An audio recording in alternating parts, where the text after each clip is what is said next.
Is the lack of proper mixing and mastering the reason why your beats are not sounding great? Do you need to do a dedicated mixing and mastering session in a separate program than the one that you're making the beat? I had a great live stream session with producer and mix and mastering engineer Mehdi, where we discussed the problems that producers face when finishing tracks and whether they have the correct approach to mixing, mastering, finalizing, and just making their beats sounding great. And it turns out a lot of times it's not about the actual mixing and mastering, but more about the sound selection and the arrangement. So in this video, I've cut some highlights from the stream and you'll hear some gems from Maddie and some really great advice from a professional sound engineer and also a great producer and beatmaker. And you can also check out some of his work. I will link it down in the description of the video. So if you missed the live stream last week and you don't want to go through the whole hour-long video, here are the best parts of the stream. And it's still worth watching the whole thing if you got the time, so I will link it down in the description as well. Let's get into it right now. How do you know that your track is finished? The most important thing, understand your limits and how far you can go with the perfectionism, you know. You can tune a snare for 3 days if that's what you want to do, but that's not useful to the craft. To understand your limits, you need to understand what level are you in and produce your best track for that particular level that you're in. You're gonna raise that bar anyways, but it's not gonna raise with that track in particular. So continue working on something that you're not improving. It's not useful. Wow, dropping gems here, man. That was really well said. I totally agree. Another concept that is really difficult to understand for someone that is working on his own music and, you know, is mixing, mastering, producing, you know, doing everything, composing, arranging the track. So you're basically a one-man band. And you need to understand, if you focus too much on one of those aspects, you're gonna lose focus on the whole track. Being an artist, a producer, especially a beat maker, the important thing is to focus out from your track. Listen the track from another perspective. Call some friends, make them listen your music and be in the room with them and see how you feel when you play your music to your friends. Your perspective is gonna change. But how do you approach mixing and mastering this? How do you approach it when you are working on your own stuff, on your own beats? So I don't usually mix and master my own track because they don't need to mix and master. If you choose your own sounds, if you choose your own drum parts, if you can choose the arrangement, I would rather change the arrangement. If two parts don't fit together, don't stress about EQ. Just make them coexist in two different. They play on the same bar. Just make them coexist in two different bars. Man. If there's a possibility to do that. Absolutely. Again, dropping really wise words, man. Because you know how many tracks I have where I have 0 EQs on the track, like 0. And these are like released on a label and stuff. Like these are proper releases. Like I don't have an EQ. Why? Because first of all, I'm using high quality sounds. If you have a good sound selection, good arrangement, you don't need much EQ. Again, I'm talking about music made with samples in a DAW. If you're recording stuff, forget about it. Different. Forget about it. You'll need the EQ for sure if you're recording anything. Consider every effects you put on every track a degradation to the sound. So even if you put a simple EQ and you EQing the lows, something is going to happen on the high end. You probably won't notice at the beginning, but it's called phase shift. It's a problem. The more you get your sound straight from the source, the better. I know people high pass everything automatically. Don't do that. Don't do that. Please don't. Don't do that. It doesn't increase your headroom. It just actually messes up. Like makes for a thin sound and causing phasing problems, like you said. One thing you can try is probably mix your own tracks and then, you know, pay a proper mix engineer. You don't need the most fanciest one. You're making beats. Pay one mix engineer to mix your track and see how different that is from your track and which one you prefer. Because most of the time, mixing and mastering, it's not rocket science. It's taste. So maybe you like your taste more than a professional mix engineer. Exactly.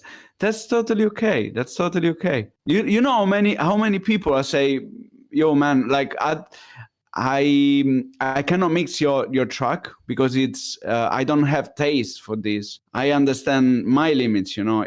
I don't want to mix something that doesn't fit with my way of mixing because I'm not only a mix engineer. I'm a producer, and probably you are too. Like all the people here in the chat, they first music producer, and then they probably learn mixing and mastering, or even a bit of that, just for finishing their tracks. If you have a taste, that's the most important thing. The tool comes always second. And that is, I'm not saying don't learn your tools. That's different. You can understand every single thing about compression and still make pretty bad sounding mixer. So, it's not only technical stuff. So learn your taste. That's the most important thing. And to learn your taste, you need to make more tracks. What about the thing that some people do, export it to another application to mix it there or something like that? What's your opinion? I know a lot of people that makes that too hard to finish the tracks. Like They make them on purpose. Like then you need to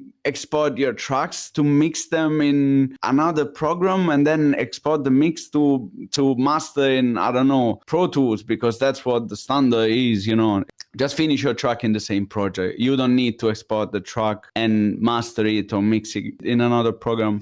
I hope you're enjoying these highlights from the live stream. Some really good advice here. And if you are, please consider giving the video a thumbs up, as this will support the channel. And also check out my latest sample pack called The Heat. It's also linked down in the description of the video. Back to the stream highlights now. What is your definition of mixing and mastering? I heard different definitions.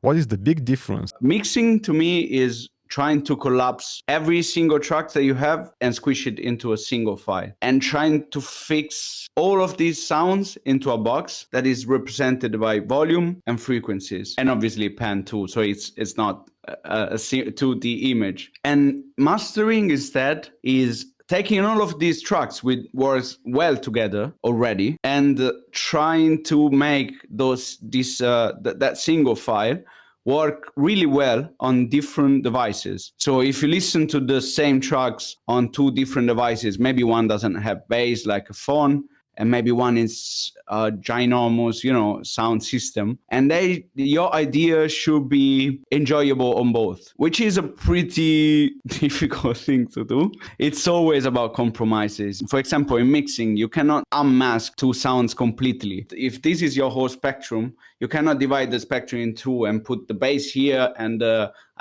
vocals here. They always overlap. So that compromise is what you make while mixing. The follow-up question by Vanky Lau is, one sound designer told me that if you mix very well, mastering is not necessary. And it's kind of true, but not exactly. Mastering may not be necessary in terms of applying some drastic changes to the master, but you will always need to get it at the proper loudness for the medium that you're going to be distributing. So yeah, mastering is always necessary, but it may just be a maximizer or a limiter just to get it as loud as it should be, without clipping and basically delivering it in the proper format for the medium, which is 90% of the time streaming. Mm-hmm. What you're doing anyways is not mastering. Like there's a lot of mixed conception about mastering. That's something I want to clarify. What we do in the DAW is finalizing the mix. So bring the file to the proper level. Then mastering is about printing, and it's something that's already out, from our way of delivering music. So we just need to finalize the track. The most helpful thing about having someone external to master your track, it's obviously about their taste, but you have another pair of ears on your song. That goes back to the perspective thing. That I was saying before. Imagine if you can just swap your ears and listen to your song in a completely different way. That's what teams are best for. In America, that's a pretty common thing to do. Like they have 20 people working on a song. It's not as common in Europe. There are smaller teams working on songs. I'm talking obviously about pop records, the big pop records. Obviously, there are solo producers in America too, but they usually go in a big group, when they need to make songs. And that's the reason, to have another pair of ears. The more, the better.